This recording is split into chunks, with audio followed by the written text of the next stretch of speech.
guys from a podcast called This Podcast is Making Me Thursday Want to Talk to You. And I think and I said, you don't have to tell me what it's about. I said, if it's called This Podcast is Making Me Thirsty, you definitely don't need to tell me what it's about. And I'm going on. This is what I want to do. It's a Seinfeld podcast. It's called This Podcast is Making Me Thirsty. But I thought, this is what a podcast should be. I just did the Seinfeld guys pod the other day. It came up. These pretzels are making me thirsty. Oh, that one. Shout out. We've done it. I've done it. Have you did it? I've not gotten a chance to do it yet. I'm looking forward to it. It's so fun. They're so fun. When I don't know, it must have shown up in my feed, but I see these guys tweeting about Seinfeld. I'm like, oh, what's this?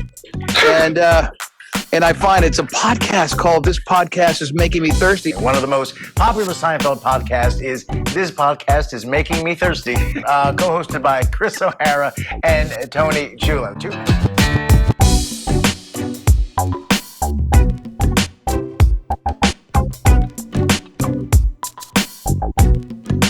Welcome to This Podcast is Making Me Thirsty, the number one destination for Seinfeld fans. This episode 187.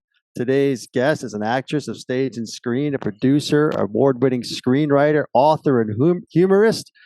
And of course, she was in two classic Seinfeld episodes as Kramer's girlfriend, Gucci, in The Keys, and George's girlfriend, Sylvia, in The Cigar Store Indian. Please welcome Carissa Steefel. Carissa, thanks so much for joining.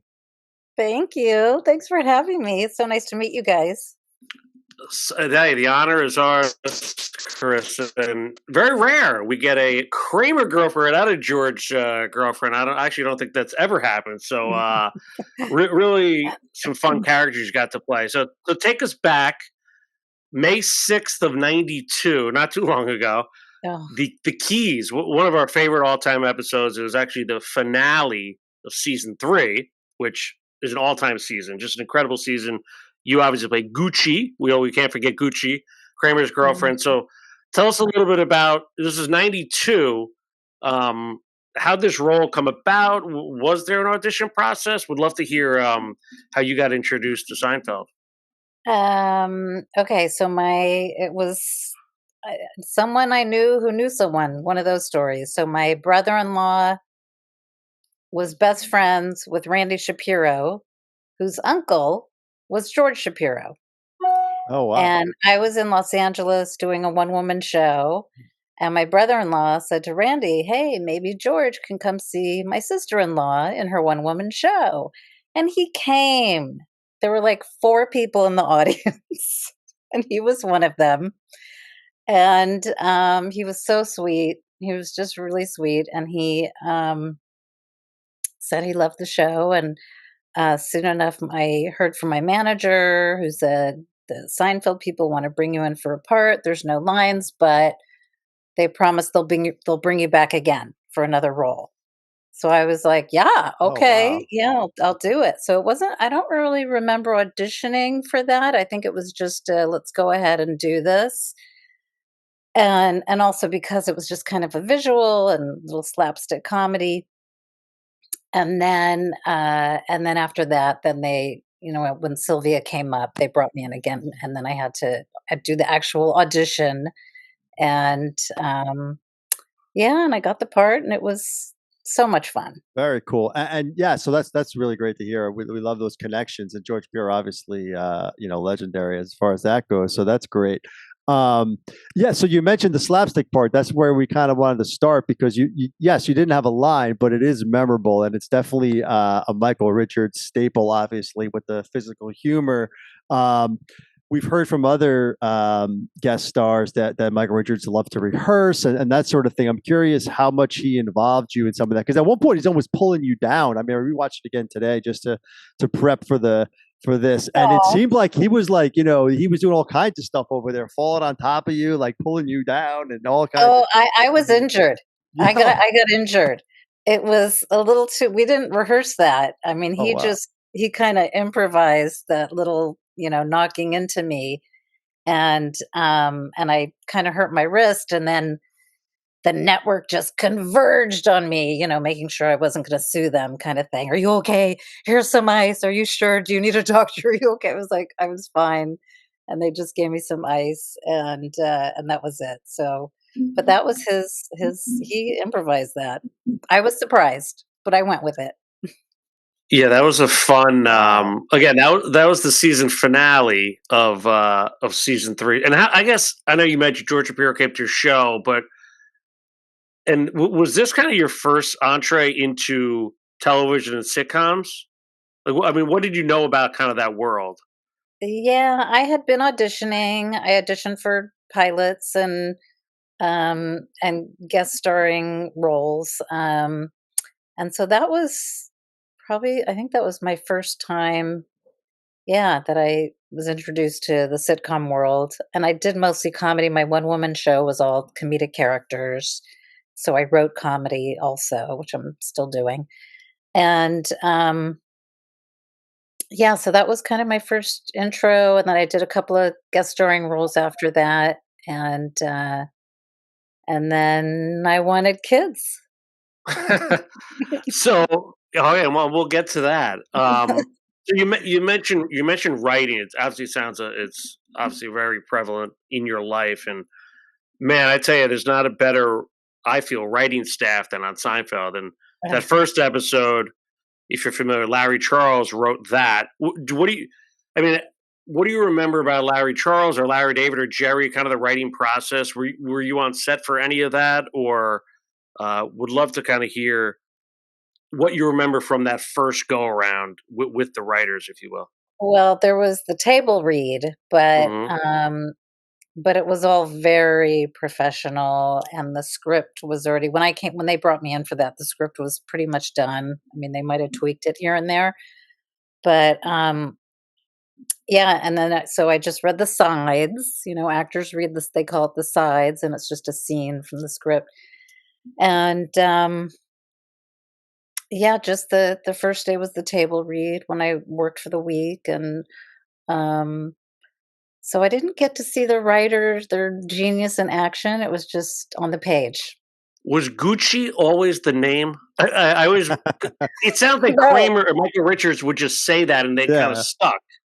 no, yeah, he just said it. He just was the whole thing was improvised. He just said he Wow. called me Gucci, and then for a while I was like, did he call me Coochie? Did he call me Gucci? I couldn't even tell. Yeah, that was it was season finale, as O'Hara mentioned, and it was a season 3 season finale. Um, at that point, obviously, me and Chris were watching, but it wasn't the show that it became yet. Perhaps, it had a few good episodes in there that kind of bumped it with Keith Hernandez and all that, but it wasn't, the juggernaut it was when you came back for season 5. Even was that at all? Was Seinfeld a big deal still to get it at that point as an actress that it maybe became? Did you get any sense on the set of like, had they been picked? They got picked up, but they weren't, the number one hit show yet. Was any of Yeah, that it sort of, wasn't. yeah, in No, your it was. mind, was it like, wow, this is Seinfeld? Or was it like, oh, this is fun, it's a show, who knows where it's going sort of Yeah, it was still on the rise. So so that first time that I was on, I mean, I was thrilled because I had a job, and but it wasn't that huge hit that it became. Right. It was still that was a Wednesday night show, if I recall. It was still on Wednesday nights. It didn't go till Thursday till I guess halfway between the next season and season 4, Oh, where see, I don't even remember that. yeah, You guys are I guess so we know our stuff. But I guess yeah. so. Were you? I know you're doing the one woman comedy show. Were you were you watching Seinfeld from Jumpstart, or was this kind of Yeah. your first entree? You are. Yeah, I think I was watching it here and there because it was, yeah, it was new and funny. And so, and then when I heard that, they wanted to bring me in, and, I was very excited. Yes, talk about that. So they told when you got the first gig, hey, you're coming back. So that must have been kind of like already like, okay, because we've talked to other guest stars who have had 2 roles who were different, years, maybe even past, things like that. But none of them, I don't think, knew they were coming back. All of them, like, it was kind of random that they came back. But the fact that you kind of knew that going in must have been great. And then they did wait. They waited a while. Season 5, you came back. So were you always thinking in the back of your mind, like, when am I? Or had you been axed earlier? Was there any type of that, or was just those two times? You know what I'm saying? Was it ever like discussed Yeah, no, before I that? Or? couldn't. I could not live that way. I can't live with like, when are they going to call me again? Well, my phone's not ringing. Like I just okay. They said they'd bring me back in, and I just thought, all right, I just won't think about it. And when they call, I'll be thrilled. So it was that kind of thing. And then, of course, I became a fan of the show, and so I was so excited when they called me in. Oh, and then I also had another connection to the show. Jason Alexander went to high school with an old boyfriend. Oh wow! Really? In Jersey. Livingston, New Jersey? yeah. In Livingston, yes. Wow. Wow. So when they brought me back in again, and then when I was working that week, it was like old home week in a way. You know, we had a lot of conversations, and it was fun. Wow. You know, a lot of talent comes out of Livingston, New Jersey, believe it or not. You Right? got the writer Harlan Coben, you got Governor Christie, Jason Alexander, and obviously your ex-boyfriend, it sounds like. So there we go. I don't know where he is, but Yeah, well, he'll I'm remain sure he's nameless. doing great. It's unbelievable. We've spoken to over like 150 guest stars. Everyone seems to have a connection to Jason Alexander. You know, Oh, Yeah. whether Always it's you know Jason. It's always he'll- Jason. he's setting someone up with their tax guy, or you know their barber. Well, you know, not that he's got a lot of, but I mean he's got so many connections. It seems like so. So you when you went in, you had that familiarity with him on the yeah, first in '93. yeah, because we had double dated. 92. He was with Dana, who he's still with, and so we had double dated with him and Dana. I think they were already married at that point, so they were Really? So you double dated in California? no in New York. Oh, really? Okay. Yeah, this was in New York. That's how I initially met him through my ex-boyfriend, and then and Jason was on Broadway, and he was a working actor on Broadway, and I think I was still at NYU in theater arts. So that's how Mm. I first met him, and then I saw him again in LA. That's Very cool. unbelievable. Yeah.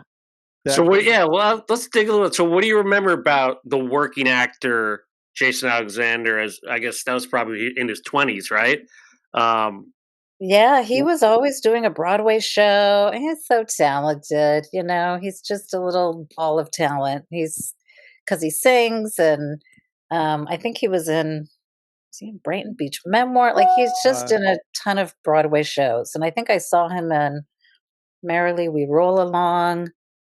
Um, yeah, and then I know he was always trying to break into TV, though. That was like the big, TV and movies. You know, he had that part Right. in Julia Roberts' Yeah. Pretty Woman. Yeah. Pretty Woman. Yeah, he played that horrible, awful loiter. Yeah, well, I mean, the chemistry you guys have now, it makes sense because that scene in Cigar Indian is an all timer with you and George. The whole I didn't think any cool guys lived in the neighborhood with the voice. I mean, we were talking about before. Now it sounds like you do have some East Coast there with going into NYU, but tell us about how you pulled that accent off and just that whole scene with George. And that we're collectors. We see objects of great beauty. You must have them. I mean, what a scene. That must have been fun to kind of, especially if you had that relationship with them. It was awesome. It was great. I always was able to do that accent because my grandmother, my whole family was from New York. My parents, my grandparents, and I had the typical Jewish grandmother, you got to eat something. So I heard that my whole life. And so that was in the back of my mind with Sylvia. And so that's how that came about. And then, yeah, and then with Jason, he was just very welcoming. And even though I wasn't with his friend from high school anymore, but he was still a really nice guy. yeah, that's a common theme we've heard throughout. But I tell you that opening scene. I mean, you just came in like. I mean, the beauty of Seinfeld, as we've talked to so many guest stars, is the ability, the unselfishness of the main four to let the guest stars shine, right? So when I think of Cigar Indian, it's hard not to think about that episode without thinking of you and Winona, Kim Guerrero, who we also saw. Yes. I mean, just Yeah, did you talk to her too? yeah, Yeah, we yeah. did. Oh, Yeah, she was great. cool. Yeah, Cool. she was lovely, and she loved the experience as well. So when you first came in, and the old guy there, I'm drawing a blank on his name. Oh, Ralph Manza, who played. Yeah. Yeah. Like, I don't know, was he supposed to be your dad? I don't know what. We go, Sylvia, you're 45 minutes late, and you gave that look. I mean, it was unbelievable. It just kind of set the tone for your character, like, Oh. like, screw you, dad. Or I don't know if that's a dad or not, but it kind of felt like No, that. to me it was a job. Like my little backstory for Sylvia was like, this is just a job to, get somewhere, and it was just and to meet some nice guys, Right, from cool Manhattan. guys. Yeah, Cool from guys. Manhattan. Yeah. You guys are out for that. I mean, incredible stuff. Like, as good a George as I think you'll get for the whole run was his interactions with you. So it made it so memorable. And actually, another of interest, we see you have this, the beautiful straight hair now, but in both episodes, you had the frizzy, Yep, that 90s was hair. natural. It was Nat- so they That's didn't natural. change that. They just you came in with it, no No, hairstyle, because we spoke it with the was hairstylist. it was in style back then. You guys are too young to know this, but that frizzy, and it was natural. I mean, people would say, "Is that a perm?" No, that was my natural hair. And then once the keratin came out, I was like, "Oh, I want some straight hair." So, yeah, but that Julie Louis-Dreyfus had naturally curly hair too. Yeah, they brought that kind of back later on. Speaking of curly hair too, and you had a great scene with Estelle Harris at the end of that episode. George's mom. We've heard some great stories about her, how she was very welcoming with guest stars and just a real sweetheart. Not sure how much interaction you had with those guest stars, but you did have a scene with her. At the end where you're talking about George, he's like, hey, he's a loser, that whole thing. But that must have been kind of fun to kind of interact with that other generation of the parents. We love the parents, as we always kind of reference them. But what do you remember about her or any of the other kind of guest stars if you're kind of on the set with them as far as that goes? Well, they're just also professional. It wasn't like, goofing off. You get on set and you're ready you read through, you rehearse, you have the Friday night taping, and it was very professional. At least for my week, the network came in, and so I didn't get a lot of exposure to her. It was really just that one little scene that we probably rehearsed once. um, and Yeah, but it Yeah. was just so much fun to be on a hit show. I had done a couple other shows that were not hit shows, that were failing shows, and it was just a completely different feeling. Yeah, I mean, at this time, like we said, your first episode was Wednesday night. Now you're on, after Cheer. It's just a huge deal. The ratings were through the roof. And then obviously, So how was it? You're back, or you hobnobbing with George Shapiro and the rest of the gang at this point, or like who are you interacting with? Who are you getting lunch with during the week? Do you remember on your second stint? Jason, yeah, he Jason. was like, "Oh, if you want to, hang out," and he had like a nice dressing room, and if you need to make phone calls, we didn't have cell phones back then. So he had a Right. phone in his dressing room. If you need to use the phone, you can just hang out here. And because, like, what else, people, when you're in between rehearsals or, you're not on your phone doing crap. You're just, Right. Right. And you so I hung were out with him. And then also the other guest stars, the other gals were really nice. Winona and the other gals, I forgot their names, who were like part of when they were playing cards that night. Lisa Pesce. Yeah, it was another one. Yeah. Yeah, yeah. Yeah, Any definitely a welcoming crew, to say the least, right? Yeah, we yeah. didn't yeah, so we touched on Michael and we touched on Julia and Jason obviously a lot. How about Jerry? Was there any you remember about Jerry? I know he was producing, acting, writing, running the show with Larry. Some guest stars have told us, stories about him. Others, say he's busy with other stuff. But just curious if you had any run-ins with him, or if you noticed from just like you mentioned, being on a hit show and kind of watching how it's run, whether it was Larry or Jerry. Did you have any kind of interactions with Jerry at all on set, or maybe offset? Not really.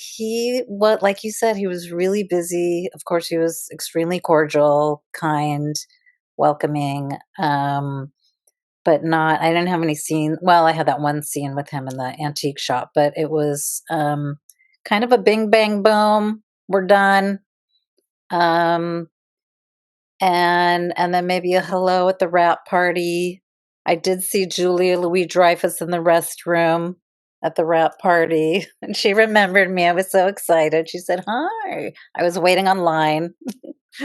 So, That's the season yeah, 5 rap party. We've heard some good things about that one. yeah. I'm trying to remember. I remember Was seeing that her at in the was that at the bathroom. conservatory, or that was a Yes, different? Yeah, that yeah. was the conservatory. Yeah, that was amazing. That was really fun. Um, it's funny.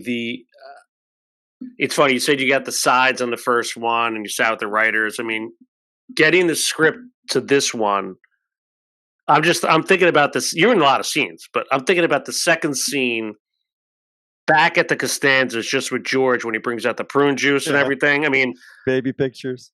the Mhm. baby pictures. I mean, is that Kasha? What's that? The music. I mean, you were on fire. Like, I don't know how you kept. I don't know how you kept a straight face or how many takes that took. But um, when you read something, I mean, obviously, I know you do a ton of comedy writing now yourself, but when you first got your hands on that script and you're reading through it, like this was unlike any other sitcom, right? But this writing was just, the Kasha, It was, yeah, the whole thing, and I just completely related to that character. Like, I knew that character was for me. And also because I had auditioned for a bunch of other comedy shows, and the writing was just horrendous and awful. Um, and many times I thought, oh my God, I can do a better job with this script. But Seinfeld, they were just eons above the other comedy shows. The writing was Yeah, just I mean incredible. that's the prophylactic rapper episode too, right? They found the Yes, with Jerry Stiller. I mean, you can't yes. beat that, right? I mean, Oh my come God. coming in, he's grounded, the whole thing. Yeah, you're right. When you say you knew that character, it's evident to watching it. I mean, to it, just the way you're walking around the house, just and you want him to be cool, and you want it to be like that. I feel like you're in there like, all right, he's giving me prune juice. You just give it. It's almost like you're convincing yourself that he is a cool guy, and he does, even though he has baby, you just like you're going Right. with it. You're just like, I got it, like. And meanwhile, it's George, which is even funnier because he's playing it off. We were talking before you came up, and Chris, like his lines to you were great pickup lines. The whole thing about the collector, and you're like, no Right. cool guys live the day. They do now. He really Right. was smooth and obvious that you picked up on all that. So You guys uh, remember every scene and every line. I'm so impressed. Oh. I'm curious if he was that smooth during that double date back in the the Oh, funny. 1980s. There. I'm sure he um, was very smooth when he first met with Dana, I'm sure. his Um, wife.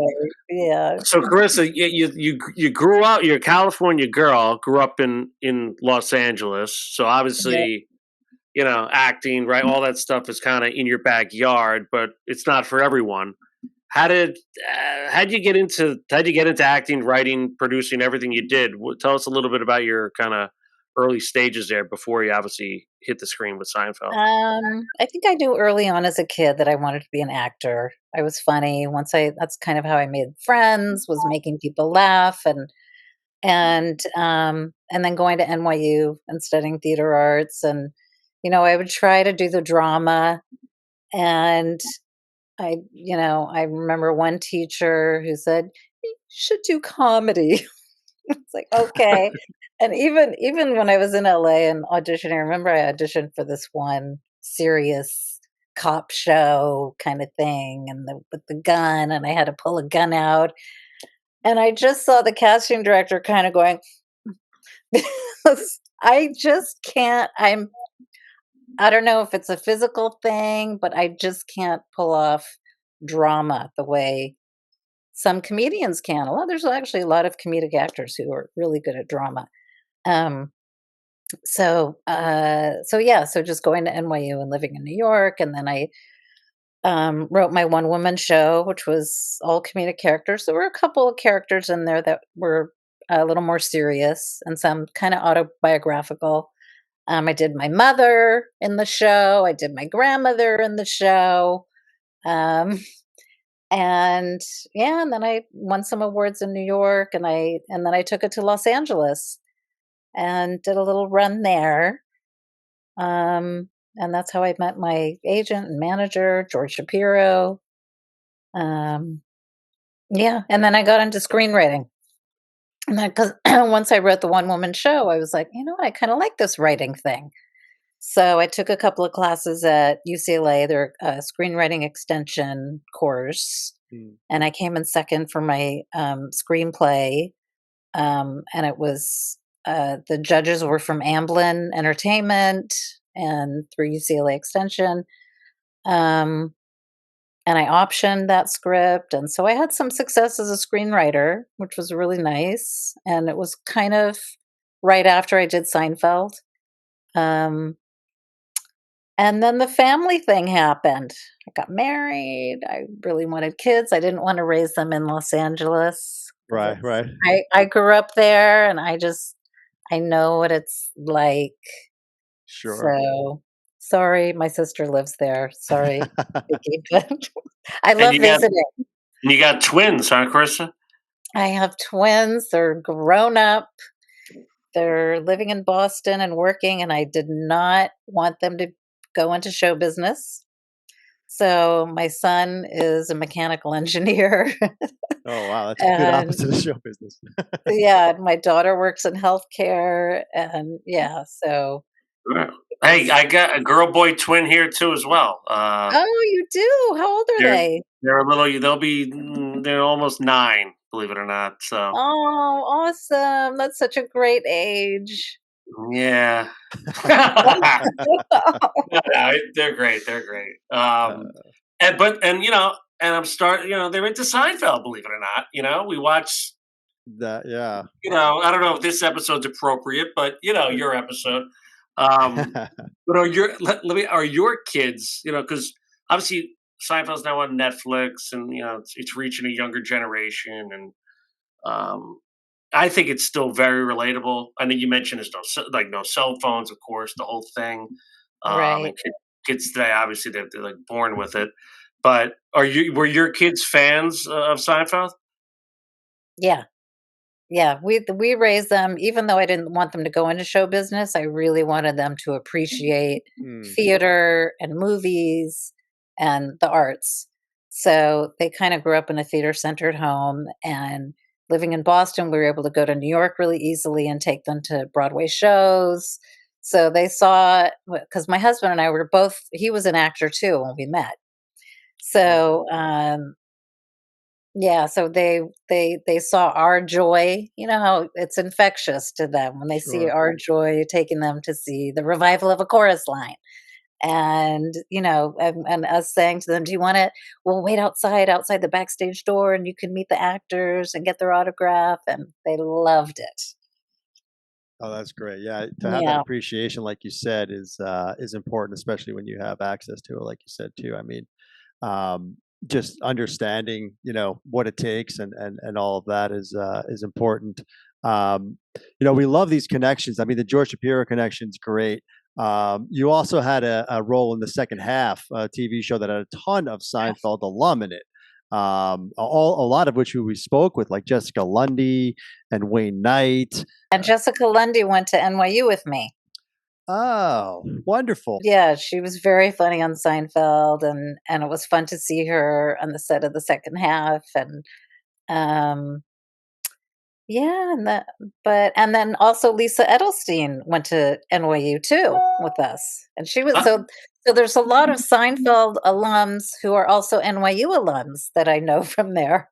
Yeah, well, Lisa's definitely a Jersey girl. I believe she's from Yes, Wayne, if I recall. yeah, she's a Jersey girl. That's right. Yeah.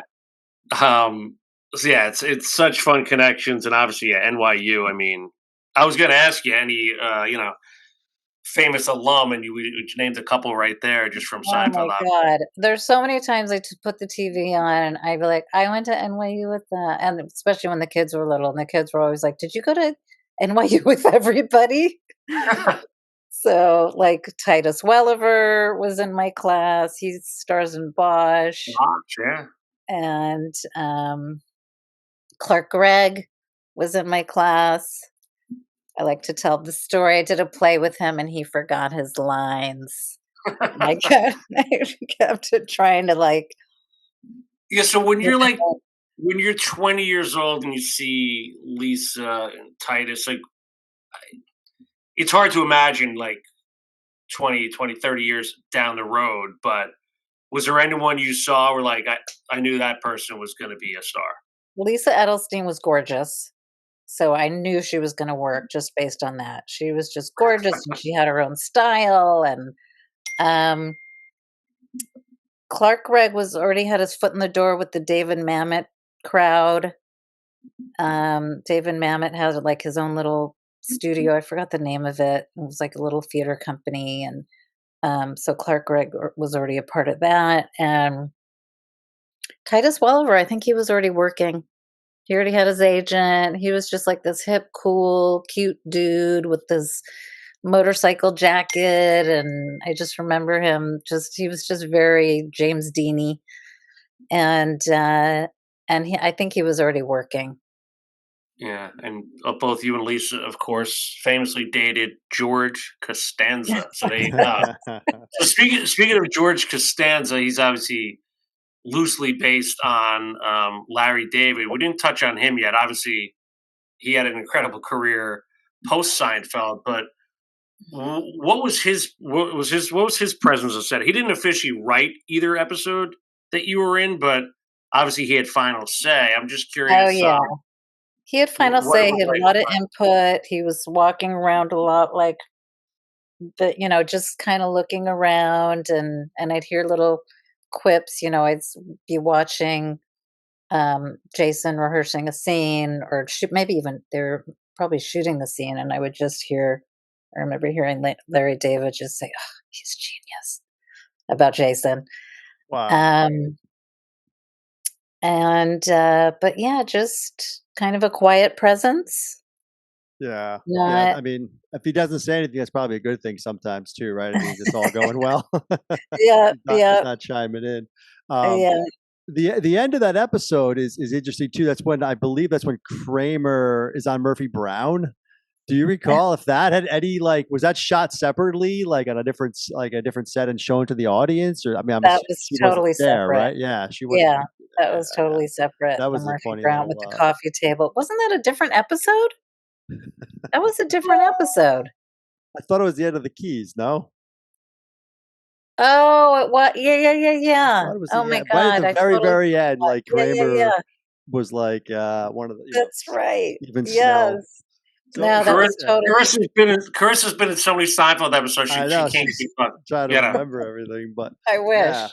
I wish. But yeah. you're in rarefied air, if you will. Not many. There's been a handful, maybe no more than 5 or 4, that have been brought back and playing a different character. So it's Yeah, I really double unique. dipped. Yeah, yeah, exactly. Yeah, you And double dip. the first, I believe that was know they were going to come back, which I think is great. And just like you said, just the way you handled that was great. Just like, yeah, when they call me, they call me, and when it is, it is. And man, they really nailed the role that they gave you. Hirschfeld hit it out of the park with that one.